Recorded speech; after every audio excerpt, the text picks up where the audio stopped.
Hello అందరికీ welcome back to my channel. నేనైతే ఇక్కడ రెండు పెద్ద గోంగూరలను అయితే తీసుకున్నాను, 2 కట్టలు. దీని ఆకులన్నీ తీసేసి దీన్ని మంచిగా వాష్ చేసుకోవాలి, ఎందుకంటే దీంట్లో డస్ట్ అయితే చాలా ఉంటుంది. ఇంకా దీన్ని కడుక్కొని సైడ్కి పెట్టేసేయండి. దాని తర్వాత ఒక కడాయిలో ఆయిల్ వేసి దాంట్లో అయితే పచ్చిమిరపకాయలు అయితే వేసుకున్నాను. నాకు ఈ పచ్చిమిరపకాయలు ఘాటుగా ఉన్నాయి కాబట్టి కొన్ని పచ్చిమిరపకాయలు అయితే వేసుకున్నాను. మీరు కారం బట్టి వేసుకోండి. ఆ పచ్చిమిరపకాయలన్నీ తీసేసాక దాంట్లోకి కడుక్కున్న గోంగూరను అయితే వేసేసేయాలి.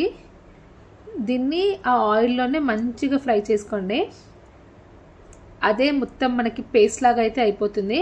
ఆ పేస్ట్ లాగా వచ్చేంత వరకు దీన్ని అయితే కలుపుతూ ఉండండి. దీంట్లో నుంచి వాటర్ వచ్చి అదే పేస్ట్ లాగా అయితే అయిపోతుంది.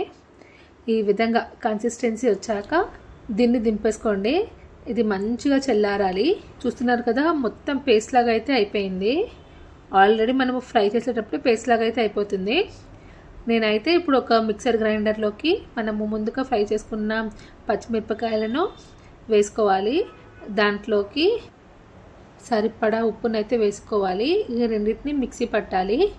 ఈ విధంగా కొంచెం పేస్ట్ అయ్యాక దాంట్లోకి మనము చల్లారి పెట్టుకున్న గోంగూరను అయితే వేసుకోవాలి. ఇప్పుడు దీన్ని జస్ట్ ఒక 2 సార్లు ఇలా తిప్పండి, సరిపోతుంది.